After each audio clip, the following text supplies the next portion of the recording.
Fellow tennis nerds, I haven't done a video like this in ages, but I thought we can look at the Cincinnati draw, but also comment on some racket stuff.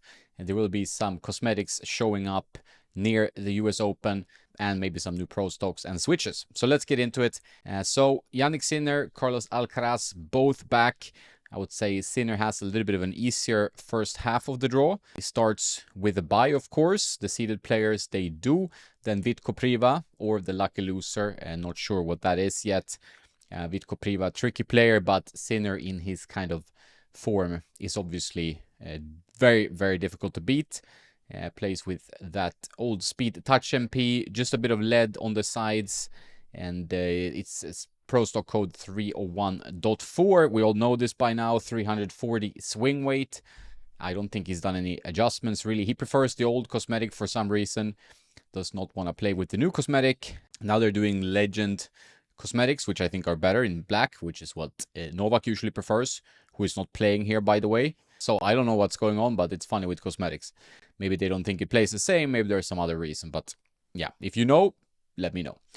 Sebastian Baez against David Goffin. It's a tough match. Baez playing a super heavy V-core, I think a 98 extended. So like 370 swing weight. Pretty heavy frame, similar to Schwartzman. If you're a shorter player, maybe good to try an extended frame if you have a double-handed backhand. I think for one-handed backhand players, an extended frame can be quite difficult to use. 28 inches especially, 27.5, a little bit more user-friendly. Plays David Goffin, loyal blade user, has been experimenting with strings, meaning also string patterns and setups. Plays gut hybrid right now, I think. This could be an interesting matchup. Long rallies, of course. Baez not as comfortable on hard courts as Goffin, so I would predict Goffin there. A very, very interesting player, Gabriel Diallo, which with a huge serve. Is gonna be a tough one for whoever wins this match. I would say Diallo is the favorite for me to win. Tomas Mahach from Czech Republic, Czechia. These days, I've not seen him around for a while. Has he been injured? Has he just been playing badly? V-core user, hits the living daylights out of the ball, but we've not seen him in a bit. We have Jordan Thompson with his Babolat Pure Drive in a gut hybrid. Pretty low tension, which is kind of super powerful, but manages to control the power. As I usually say, it's easier for pros to control the power than it is for recreational players who might need a more control-oriented setup just to be able to get the ball within the lines. Not as much racket head speed and spin in that case. Nicolas Jarry has also been struggling a little bit, partly with injuries, partly with his form. Pedro Martinez, I would say Jarry, wild card here, should go through. Wilson H22, Blade Pro, they call it. Tommy Paul will play either Jarry or Martinez. I think Jarry. And I tried actually Tommy Paul's racket in Wimbledon, in London at the training camp with another string setup, but it was his racket, his specs, a really nice frame. Actually, the V-Core 2023. New V-Cores next year, I would assume, so we'll see what they can do, but I love how that played. I thought that Pro Stock played quite a bit different than a regular version, which had a bit more flex to it, so obviously they might tweak the frames a bit, the layups for the pros. Not sure what's going on, but I did really enjoy hitting with that one.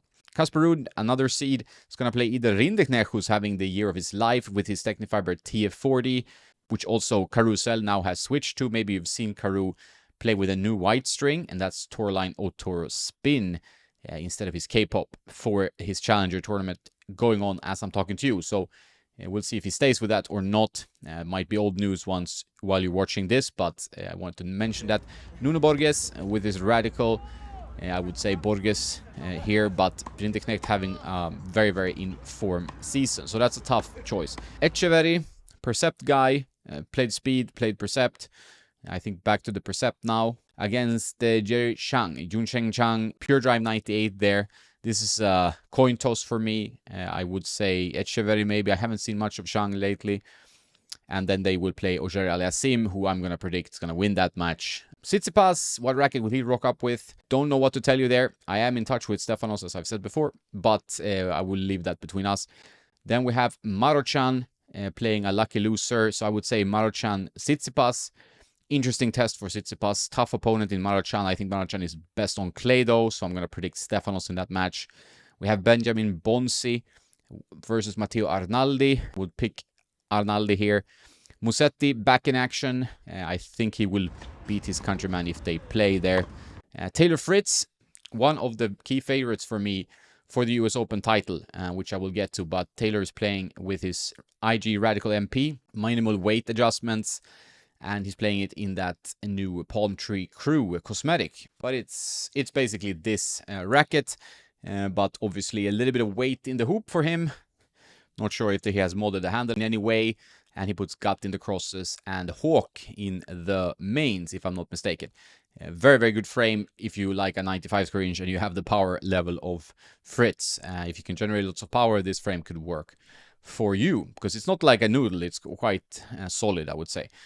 He's going to play either Christopher O'Connell or Borna Coric. Coric is going to play with the speed, as far as I understand. Not sure exactly which speed, if it's the Sinner TGT 301 or if it's some other, maybe a new speed mold. Quite curious to see how he will do with the speed. Coric is always dangerous, but he has been really struggling with injuries lately.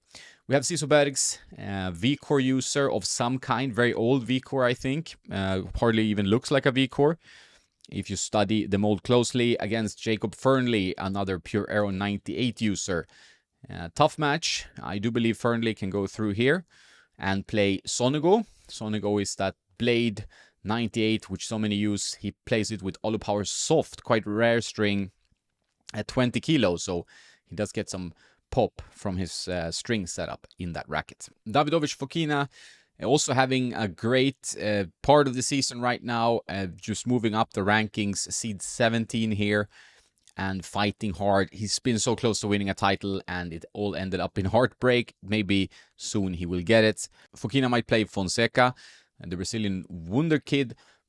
However, it's not been that spectacular, I would say, at this part of the season. So, you know, will he beat Boo? Maybe. I'm not that sure. He's been struggling a bit. He's only 18 years old, so we cannot expect magic from him yet. So I would say Fonseca in the end, but Davidovich to beat Fonseca. Nishioka is playing a lucky loser, and he will play Cobolli. Cobolli too strong there with his radical. Has been doing well. Francis Tiafoe, will he show up with his Percept Midnight cosmetic? He's still playing with the regular green mint one, and I do know that Francis is a bit picky with cosmetics and how that might affect the racket, etc. So I don't know, will he commit to the Midnight or will he stay with the mint green one? I would guess Midnight by the time of US Open, maybe not already in Cincinnati. Hugo Gaston against Carballes Baena is going to be a long match probably, but no matter what, I think they will be beaten by Tiafoe.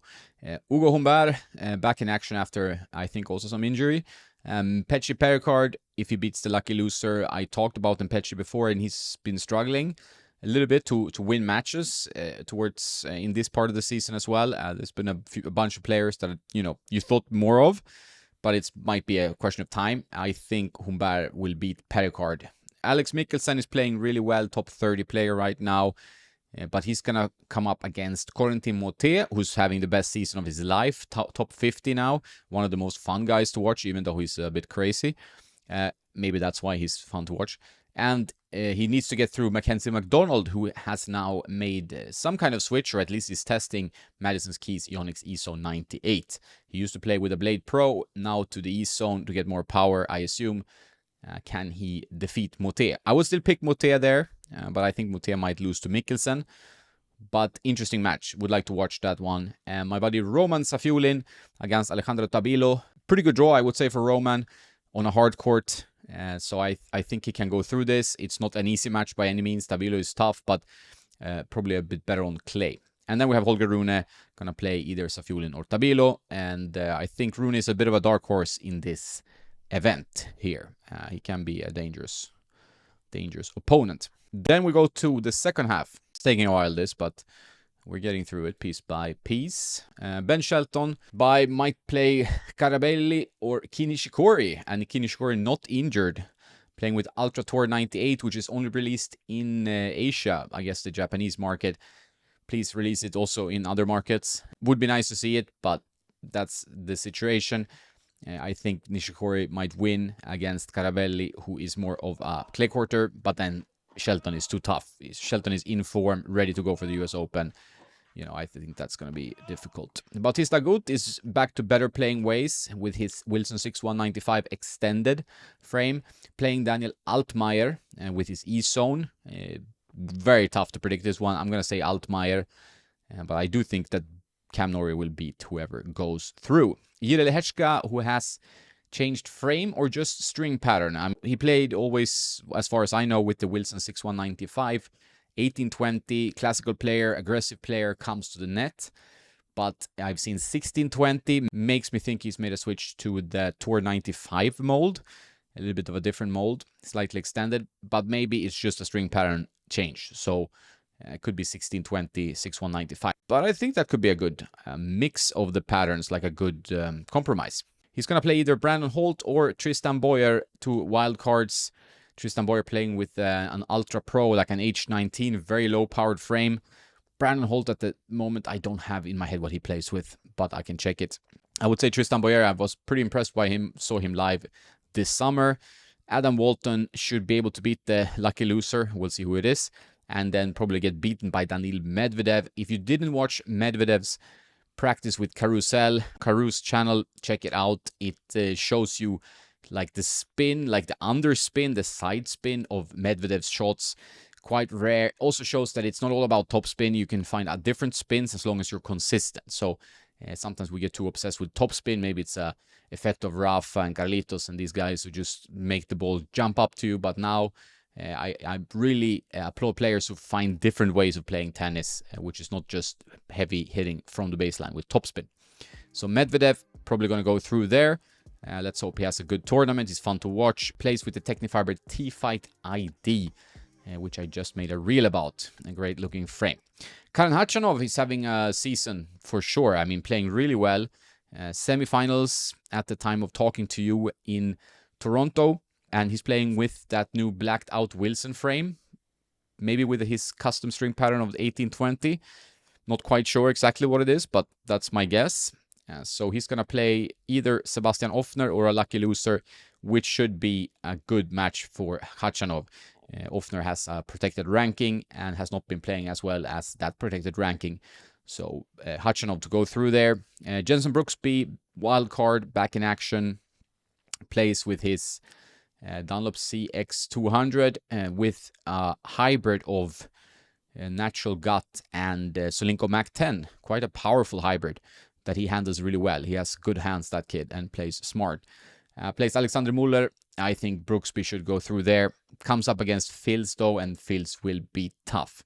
So Fils with his Aero VS, I predict to go through there. Nakashima, I haven't seen much from this year. Now with the V-Core 98, went from Pure Strike to E-Zone to V-Core, and I have not seen him that much, but still seeded 27, so gets a bye. Plays Marcos Giron or a lucky loser. Giron now with the Percept 100D instead of the 97D, so a dense pattern 100. Should give him more power. Can he control the power? Can he swing freely? That remains to be seen, but an interesting switcheroo for him. So I'm going to predict Giron to go through there, but we will see. Guy Monfils, always fun to watch against Basavaredi. Not played as well as his potential. I'm going to predict Monfils to go through and play Alex Zverev, which is a tough one. Zverev is in good form, it seems like. Does Zverev play with the Gravity Pro now? Yes, I think he does. He played with the Gravity Tour for a while. Went back to the Pro. I know several pros who have done that journey. He ends up again with the Pro, usually in this case. Deminar now endorsing the Wilson Ultra Pro 99, but he plays it with a 1619 pattern. It's a Steam 99 mold, as you know, against Hugo Dellien or Riley Opelka. So either a clay quarter in Dellien from Bolivia or a serve bot, whatever you want to call him. I think Opelka can do more than just serve, of course, but I think Opelka will go through, but Deminar's return game and speed should make him win that match. Francisco Comesana against Munar. That will be a heavy fought match. Let's say Munar. He seems to be more in form against a super informed player. 2 titles in a row this summer. Luciano Darderi. Fun guy to watch. Hits big from both wings. Goes for his shots with some good spin. Plays with a Percept 97D as well. I have the specs on tennisnerd.net if you want to check them out. Probably you can search all these names on tennisnerd.net and find specs. They're ready to go far. I think this guy is fun to watch and a big hitter. Alexei Popyrin, great run in Toronto, could not defend his title, but he shows he's in good form and gonna go through, gonna play a lucky loser, so I think he will win that match. Larnetien, one of those players that you definitely should keep your eyes on. Smart player, not the biggest power, but plays very, very clever. Plays Rublev, so I think Rublev with his good form should win that match. I think also Rublev goes through against Popyrin, although a tough one. Jakub Mensik, not seen so much of him, maybe due to injury. Plays either Miomir Kecmanovic, who's now with the FX 500 instead of the SX 500, so from spin to power. Ethan Quinn with an Aero 98, if I'm not mistaken. I do believe that Kecmanovic goes through there and will have a tough time against Mensik. I would say Mensik with his serve. Shapovalov, a title town for him, plays an E-zone 98, 18-20, kind of unique drill pattern for the E-zone. Should be able to go through against the lucky loser. A little bit of a dark horse on Chapo. Talon Grigspor, a guy you can never count out, always fights. Will play either Kovacevic, beautiful one-handed backhand with the blade there, or Medjedovic with the pure strike. I would say Medjedovic, but Grigspor to win that one. He's such a fighter. Alcaraz will, in his first match, play either Mattia Bellucci with the radical, spinny, tricky player, or a more solid, consistent Damir Djumur. I would say Bellucci, and I think Alcaraz will go through. So there are some comments around the draw with rackets and so on. Super tough to predict, of course. I'm gonna post my full drawn out sheet here so you can see my predictions, similar to what my buddy Nikola Racic does. If you find these videos interesting, let me know in the comments and I'll do more of them. That's about that. If you have questions about rackets, if you want a racket consultation, go to tennisnerd.net. We have different forms of consultations and that you can check out if you want help. I get hundreds of messages every week asking about specs, strings, and whatnot. I cannot keep up. I'm going a bit nuts. I'm working with some pros, and then I'm working with club players and beginners and whatever. So if you can purchase not so expensive a consultation, that would be better. Go to tennisnerd.net for pro player specs and more information. Have a nice day, and don't forget to play some tennis.